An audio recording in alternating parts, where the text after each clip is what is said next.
नमस्कार भी सभी को, आपका जेएम क्लासेस में स्वागत है। मैं परमीला। जो हमारी हरियाणा जीके को लेकर जो हमारी सीरीज चल रही थी, आज उसकी 32 नंबर की क्लास रहेगी।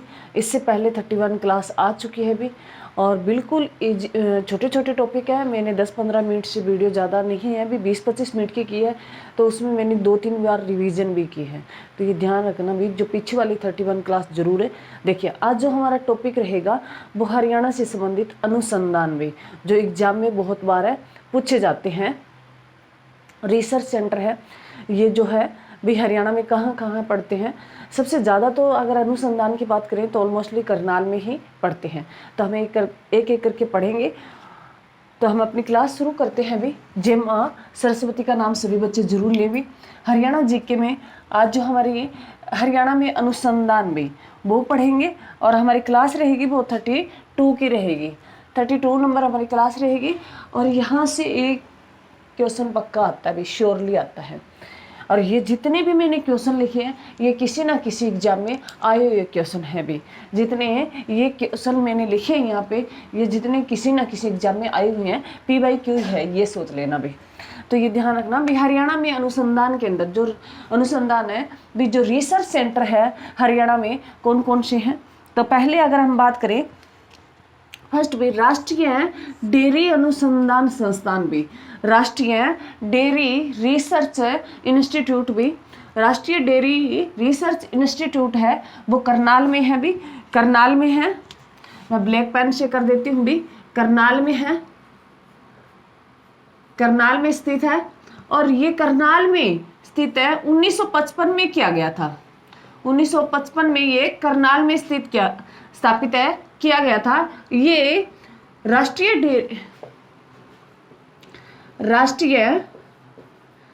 डेयरी संस्थान भी, राष्ट्रीय डेयरी संस्थान,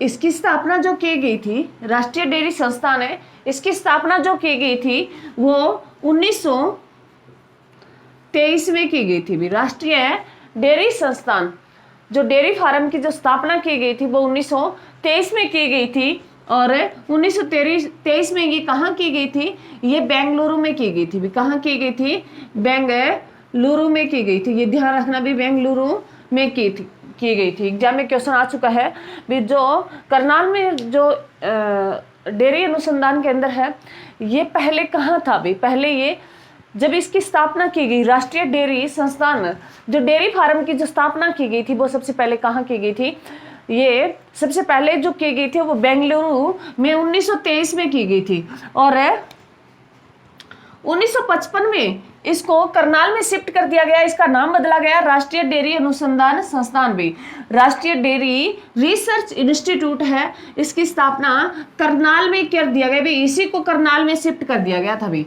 इसी को करनाल में शिफ्ट कर दिया गया कब भी, 1955 में। एग्जाम में बहुत बार आया है भी। जो डेयरी अनुसंधान संस्थान है वो हरियाणा में कहाँ पड़ता है भी, करनाल में पड़ता है। ये बहुत बार एग्जाम में है, ये भी पूछा गया। और इसे करनाल कब शिफ्ट किया गया, 1955 में किया गया था भी। 1955 में किया गया था, तो ये ध्यान रखना भी। उसके साथ अगर बात करें भी 1930, जो बेंगलुरु है भी, बेंगलुरु किसकी राजधानी है, बेंगलुरु जो है वो किसकी राजधानी है भी, कर्नाटक की राजधानी है। बेंगलुरु किसकी राजधानी है भी, कर्नाटक की राजधानी है। और जो बेंगलुरु में किसका हेडक्वार्टर पड़ता है भी, किसका हेडक्वार्टर बेंगलुरु में पड़ता है, तो इसरो का हेडक्वार्टर, इसरो का भी हेडक्वार्टर पूछे तो कहाँ पड़ता है भी, बेंगलुरु में पड़ता है। इसरो का हेडक्वार्टर कहाँ पड़ता है भी, बेंगलुरु में। इसरो की स्थापना पूछे तो 15 अगस्त है 1969 को इसरो की स्थापना की गई थी बेंगलुरु में। 15 अगस्त 1969 को इसरो की स्थापना की गई। इसरो का हेडक्वार्टर कहाँ है, बेंगलुरु में। एग्जाम में बहुत बार पूछा गया है, इसकी स्थापना भी पूछता है भी। इसरो जो हमारी अंतरिक्ष जो एजेंसी है हमारी, वो कहाँ है भी, इसरो में है, तो ध्यान रखना। और हाल ही में मोस्ट इंपॉर्टेंट है, हाल ही में क्या किया गया भी, इसरो के जो अध्यक्ष है उसे, हाल ही में इसरो के अध्यक्ष है, जो अभी हाल ही में इसरो के अध्यक्ष बने। अभी वर्तमान में इसरो के अध्यक्ष कौन है, एग्जाम में क्वेश्चन आ सकता है। तो वर्तमान में इसरो के जो अध्यक्ष है वो कौन है, वी नारायणन जो इसरो के अध्यक्ष है भी वी नारायणन है। वी नारायणन ने किसकी जगह ली भी? अस सोमनाथ की भी, अस सोमनाथ भी। आज सोमनाथ की जगह अब कौन आ गया? वी नारायणन आ गया है। तो ये ध्यान रखना, मोस्ट इंपॉर्टेंट है। और अस सोमनाथ भी जिनके नेतृत्व में हमने चंद्रयान जो 3 भेजा था, जो हमारे चंद्रमा के जो दक्षिण पोल पर जो उतरने वाला चंद्रयान, भी भारत पहला देश बन गया था। भी दक्षिण पोल पर उतरने वाला जो है वो भारत पहला देश बन गया था। और वो किसके नेतृत्व में चंद्रयान 3 भेजा था? वो हमने आज सोमनाथ के नेतृत्व में। अब आज सोमनाथ की जगह कौन आ गया? वी नारायणन आ गया है। तो ये ध्यान रखना, भी वर्तमान में इसरो का अध्यक्ष कौन है? वी नारायणन है। इसरो की स्थापना कब की गई? 15 अगस्त 1969 को की गई। और इसरो का हेडक्वार्टर कहाँ है? बेंगलुरु में है। तो बेंगलुरु में 1923 में क्या स्थापित किया गया? राष्ट्रीय डेयरी संस्थान स्थापित किया गया। उसका नाम बदलकर राष्ट्रीय डेयरी रिसर्च सेंटर करके, इंस्टीट्यूट करके उसको करनाल में शिफ्ट किया गया 1955 में। एग्जाम में बहुत बार पूछा भी, बहुत बार पूछा गया है। अगर बात करें भी 55 की, तो 55 भी क्वेश्चन बहुत आते हैं। 1955 में एसबीआई की स्थापना हुई थी। 1 जुलाई 1955 को किस बैंक की स्थापना हुई थी? एसबीआई बैंक की स्थापना हुई थी। 1 जुलाई 1955 को कौन से बैंक की स्थापना हुई? एसबीआई बैंक की स्थापना हुई भी थी। ये ध्यान रख लेना, इसका प्रोसेस बहुत लंबा है। 3 जो बैंक थे, बैंक ऑफ बंगाल भी, बैंक ऑफ बॉम्बे और बैंक ऑफ मद्रास, तीनों को मर्ज करके 1921 में इंपोरियल बैंक का नाम दिया गया। फिर 1921 से इंपोरियल बैंक से उसे 1 जुलाई 1955 में क्या नाम दे दिया गया? एसबीआई भी, जो स्टेट बैंक ऑफ इंडिया भी 1955 में स्थापना की गई। 1923 में बेंगलुरु में किसकी भी राष्ट्रीय डेयरी जो संस्थान है उसके स्थापित किया गया। उसको 1955 में करनाल में हरियाणा की शिफ्ट कर दिया। और इसरो में किसका हेडक्वार्टर पड़ता है? भी बेंगलुरु में इसरो का हेडक्वार्टर पड़ता है। इसरो की स्थापना 15 अगस्त 1969 को हुई। एस सोमनाथ अध्यक्ष थे पहले, जिनके नेतृत्व में हमने चंद्रयान 3 भेजा। और अब जो वर्तमान में अध्यक्ष है इसरो के, वी नारायणन है। भी वी नारायणन किसकी जगह आ गया? ऐसे सोमनाथ की जगह आ गए। तो ये ध्यान रखना, मोस्ट इंपोर्टेंट क्वेश्चन है। उसके बाद अगर बात करें नेक्स्ट जो है केंद्रीय मिट्टी लवणता केंद्र में, केंद्रीय मिट्टी लवणता केंद्र है। अपनी जो भूमि की जो मिट्टी है, जो कृषि योग्य मिट्टी है, उसकी अगर जांच करवाना है तो हमारे जो केंद्र पड़ता है मिट्टी लवणता, जो केंद्र पड़ता है भी मिट्टी की जांच करवाना है। भी मिट्टी में जो उपजाऊपन कम हो गया है और अगर उसमें और भी कमियां हैं मिट्टी की, तो जांच करवाने का जो केंद्र बना है वो भी कहाँ बना है? करनाल में है। केंद्रीय मिट्टी लवणता जो केंद्र है वो कहाँ पड़ता है? करनाल में पड़ता है। करनाल में भी, और ये करनाल में 1969 में शिफ्ट किया गया था। भी करनाल में, मैं ब्लैक पेन से कर देती हूँ। भी करनाल में मिट्टी लवणता केंद्र की स्थापना 1969 में की गई थी। भी 1969 में की गई थी। भी 1969 में की गई थी। भी 1969 में मैंने बता दिया भी इसरो की स्थापना की गई। 1969 में ही हरियाणा की बात करें तो भिवानी बोर्ड क्यों स्थापित किया गया था? भी भिवानी बोर्ड की स्थापना कब की गई थी? भी हरियाणा में 1969 में की गई थी। ये भी ध्यान रखना। 1969 में ही इकोनॉमिक्स में पहली बार नोबेल पुरस्कार दिया गया। भी 1969 में ही 14 बैंकों का राष्ट्रीयकरण किया गया था। भी मोस्ट इंपोर्टेंट है, ये ध्यान रखना। 1969 से क्वेश्चन बहुत आते हैं। भी 1969 में ही भिवानी बोर्ड की स्थापना की गई। हरियाणा से संबंधित क्वेश्चन बनता है।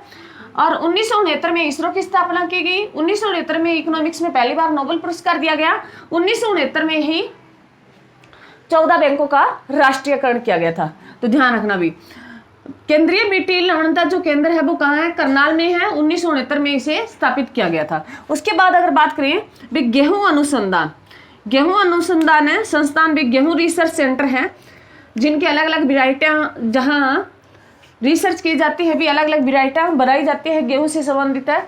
वो रिसर्च सेंटर कहाँ है? भी करनाल में है। गेहूं अनुसंधान केंद्र भी कहाँ है?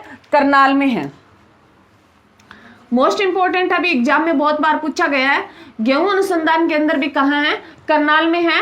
ये करनाल में 1978 में शिफ्ट किया गया। भी ये करनाल में 1978 में स्थापित किया गया। भी गेहूं अनुसंधान केंद्र संस्थान की स्थापना करनाल में पड़ता ही 1978 में इसे करनाल में स्थापित किया गया था। अभी किसको? गेहूं अनुसंधान संस्थान को। तो ध्यान रखना, डेयरी, मिट्टी, गेहूं तीनों ही अनुसंधान कहाँ है? करनाल में है। भी तो ध्यान रखना, करनाल वाला जो डेयरी अनुसंधान है ये बहुत बार पूछा गया है एग्जाम में भी। इसे बेंगलुरु से करनाल कब शिफ्ट किया गया? 1955 में, ये याद रखना। उसके बाद अगर बात करें नेक्स्ट जो है राष्ट्रीय पशु अनुवांशिक संस्थान। भी राष्ट्रीय पशु अनुवांशिक संस्थान है, ये करनाल में भी। राष्ट्रीय पशु अनुवांशिक संस्थान भी करनाल में है। मोस्ट इंपॉर्टेंट है। भी 1984 में एग्जाम में बहुत बार पूछा गया है। 1984 में इसे करनाल में स्थापित किया गया था, तो ये ध्यान रखना भी मोस्ट इंपॉर्टेंट है। नेक्स्ट पढ़े, क्योंकि ये दो जो है एक अनुवांशिक सीधा ही पूछ लेता है। भी राष्ट्रीय पशु अनुवांशिक संस्थान ये करनाल में 1984 में स्थापित किया गया। नेक्स्ट अगर बात करें राष्ट्रीय पशु अनुवांशिक संस्थान ब्यूरो, जो ब्यूरो है एक शब्द आगे जुड़ गया तो एक डिजिट आगे बदल जाएगा। ये करनाल में भी, ये भी करनाल में है। अनुवांशिक से संबंधित आ जाए तो ये करनाल में है भी पशु।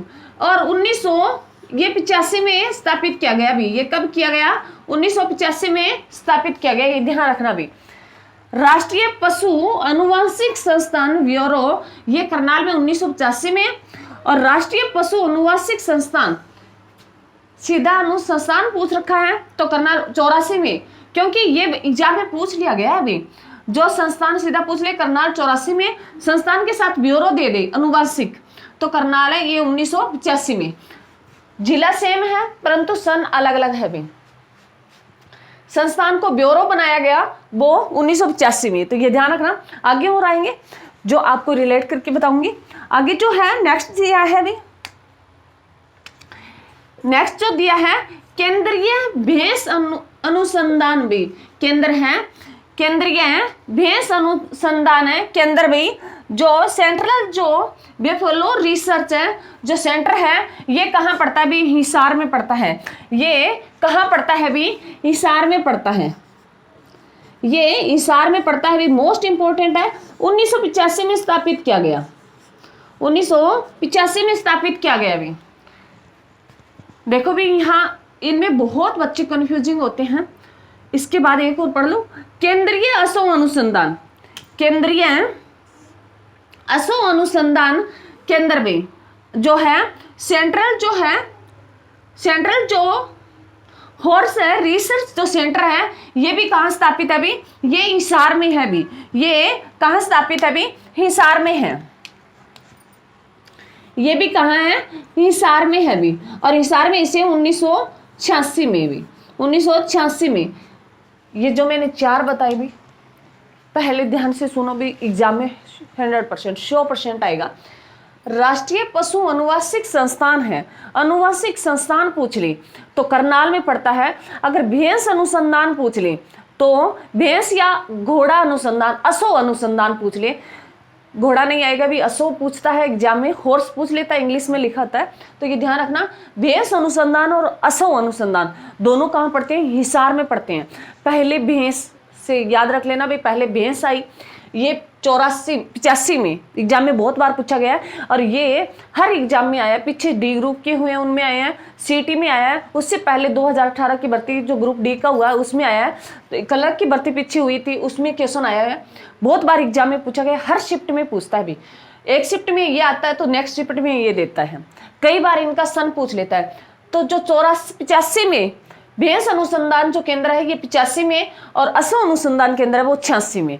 ऐसे ही अनुवांशिक संस्थान सीधा ही पूछ ले तो 84 में, और अनुवांशिक संस्थान ब्यूरो पूछ ले तो 85 में। अनुवांशिक अगर दिया हो, राष्ट्रीय पशु अनुवांशिक दिया हो तो वहां आपको करनाल करके आना है, और सीधा अगर भैंस अनुसंधान केंद्र दिया है तो वहां आपको करके आना है हिसार में, भैंस अनुसंधान असो अनुसंधान में। तो ये ध्यान रखना भी, जो भैंस और जो हॉर्स है सबसे ज़्यादा भी फॉलो, ये सबसे ज़्यादा कहाँ है? भी हिसार में है। और पशु पूछे जो भैंस और जो असौ है सबसे ज़्यादा हिसार में है, और पशुओं की बात करें तो सबसे ज़्यादा करनाल में है। ऐसे याद रख लेना, भी याद करने के लिए रख लेना। पशु जनगणना करेंगे तब मैं बताऊंगी प्रॉपर तरीके में किस जिले में ज़्यादा और किस में कम है, परंतु याद करने के लिए यहाँ रख लेना भी पशु सबसे ज़्यादा करनाल में है। तो पशु अनुवांशिक संस्थान है वो करनाल में है, और पशु अनुवांशिक संस्थान ब्यूरो है वो भी करनाल में है। 4 अगर पहले छोटा है 84 में है, फिर ब्यूरो और जोड़ दिया 85 में। उसके बाद जो है केंद्रीय असु अनुसंधान केंद्र जो हिसार में है अभी 85 में शिफ्ट किया गया, और केंद्रीय असु अनुसंधान केंद्र है जो हिसार 1986 में। बहुत बार एग्जाम में पूछा है, PY क्यों लगाओगे, यहाँ से क्वेश्चन बनते हैं, 100% पूछता है, हर एग्जाम में क्वेश्चन पूछता है। इसको 2-4 बार पढ़ोगे तो मुश्किल कुछ भी नहीं है। करनाल में हो गया भाई डेयरी अनुसंधान केंद्र, डेयरी अनुसंधान जो संस्थान है। उसके बाद हमने पढ़ा भी जो मिट्टी लवणता भी गेहूं अनुसंधान संस्थान, और उसके बाद जो हमने पढ़ा राष्ट्रीय पशु अनुवांशिक संस्थान, राष्ट्रीय पशु अनुवांशिक संस्थान ब्यूरो, और उसके बाद हम नीचे आगे हम पढ़ेंगे भी आलू प्रौद्योगिकी जो है नीलोखेड़ी करनाल में पड़ता है। तो ये करनाल वाले हैं, ध्यान रखना भी डेयरी, मिट्टी, गेहूं, क्योंकि जो गेहूं है मिट्टी की जांच करानी है हमें गेहूं के लिए, तो मिट्टी और गेहूं और पशु से अगर पशु का जिक्र आता है तो डेयरी का जिक्र आता है। पशु डेयरी भी हो सकता है, दूध की भी डेयरी हो सकती है, तो ये ध्यान रखना पशु डेयरी से याद रख लेना। और गेहूं और मिट्टी से भी मिट्टी की जांच करवा के हमें गेहूं बोनी है।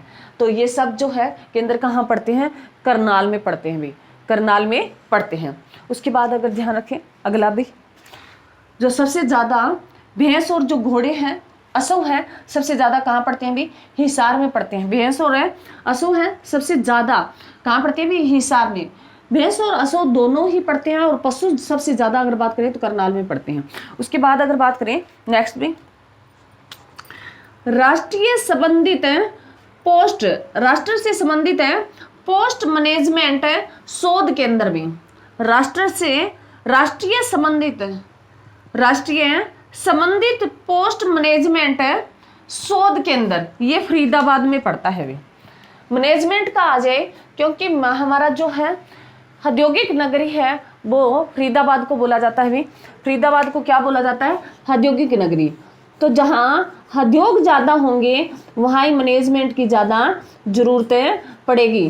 तो अगर बात करें भी सबसे ज़्यादा जो है भी पोस्ट मैनेजमेंट है जो संस्थान है वो कहाँ पड़ती है, भी ये पोस्ट मैनेजमेंट है शोध केंद्र है, रिसर्च सेंटर है जो कहाँ है, भी फरीदाबाद में है। कहाँ है, फरीदाबाद में है। और इसकी स्थापना कब की गई, भी 1988 में की गई। इसकी स्थापना कब की गई, 1988 में की गई। तो ये ध्यान रखना भी सबसे ज़्यादा अगर फरीदाबाद को हम क्या बोलते हैं, भी फरीदाबाद को हमें औद्योगिक नगरी बोलते हैं। तो ये ध्यान रखना फरीदाबाद को क्या बोलते हैं, औद्योगिक नगरी बोलते हैं भी। और जहाँ औद्योगिक नगरी है वहाँ मैनेजमेंट की जरूरत पड़ती है। तो मैनेजमेंट जो है केंद्र है वो कहाँ है, फरीदाबाद में है। 1988 में स्थापित किया गया था भी, ये भी ध्यान रखना। और फरीदाबाद को क्या कहा जाता है, भी औद्योगिक नगरी। उसके बाद अगर बात करें मोस्ट इंपोर्टेंट है भी नेक्स्ट भी राष्ट्रीय मस्तिष्क शोध सेंटर। भी राष्ट्रीय जो है मस्तिष्क जो रिसर्च जो सेंटर है कहाँ पड़ता है, ये मोस्ट इंपोर्टेंट है मानेसर गुरुग्राम में भी। मानेसर है गुरुग्राम में भी, मानेसर है गुरुग्राम में। मानेसर है, मैंने जी से डिनोट किया भी, गुरुग्राम में पड़ता है, मानेसर है गुरुग्राम में। और मानेसर जो है ये हरियाणा का 11वां नगर निगम है। भी मानेसर जो है वो क्या है, हरियाणा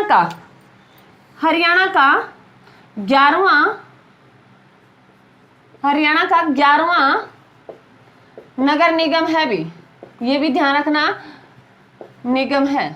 हरियाणा का 11वां नगर निगम कौन सा है, भी मानेसर है जो गुरुग्राम में है। इसकी स्थापना 14 नवंबर 1997 को की गई थी।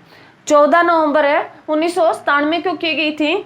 जो मस्तिष्क भी मेंटल से संबंधित है, जो मस्तिष्क शोध केंद्र भी मानेसर से ध्यान रख लेना भी। मानसिंह जो है वो अपने गुरु के मस्तिष्क की जांच करता है भी। और चाहे गुरु क्या करता है भी, मानसिंह का मस्तिष्क की जांच करता है, चाहे कैसे भी कर लेना भी। जो गुरु होता है वो एक बच्चे के मानसिक जो माइंड होता है उसको पढ़ता है भी, कितना बच्चा जानता है, कितना इसको मतलब कितना सीख पाएगा, कितना पढ़ाना चाहिए। तो ये एक टीचर है, एक गुरु होता है, वो बच्चे का मानसिक पढ़ लेता है। तो ये ध्यान रख लेना भी, गुरु ने मानसिंह का मस्तिष्क पढ़ लिया। तो जो मस्तिष्क अनुसंधान जो शोध केंद्र है वो कहाँ पड़ता है, मानेसर है, गुरुग्राम में। इसकी स्थापना 14 नवंबर 1997 को की गई थी।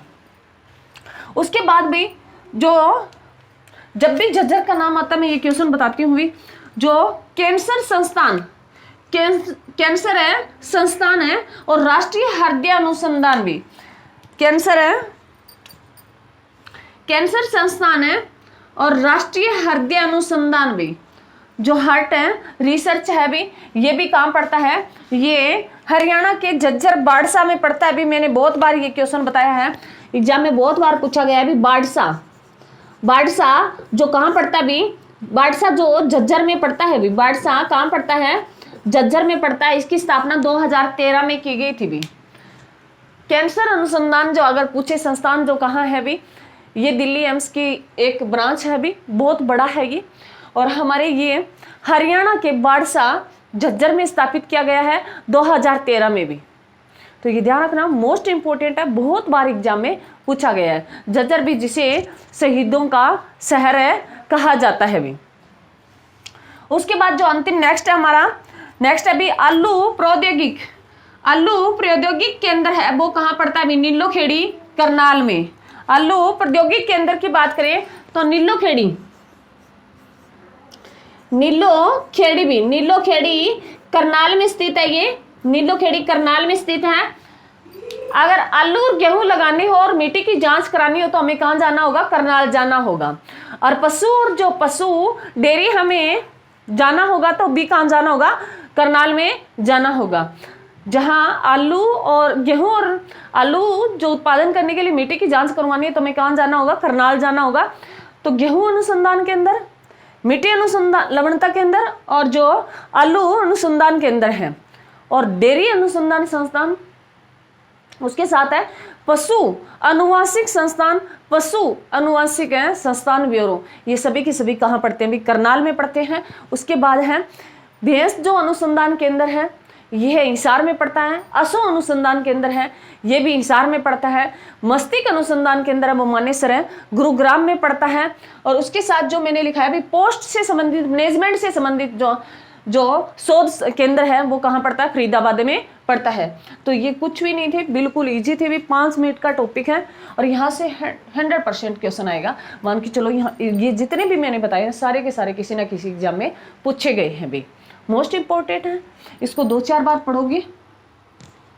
संघ भी कुछ भी नहीं है। जो डेयरी अनुसंधान है 55 में, करनाल ये 23 में शिफ्ट किया गया। 23 में जो बेंगलुरु में स्थापित किया गया डेयरी अनुसंधान, 55 में ये करनाल में शिफ्ट कर दिया गया। जो मिट्टी लवणता केंद्र है 1969 में, सन पूछता है भी, ध्यान रखना।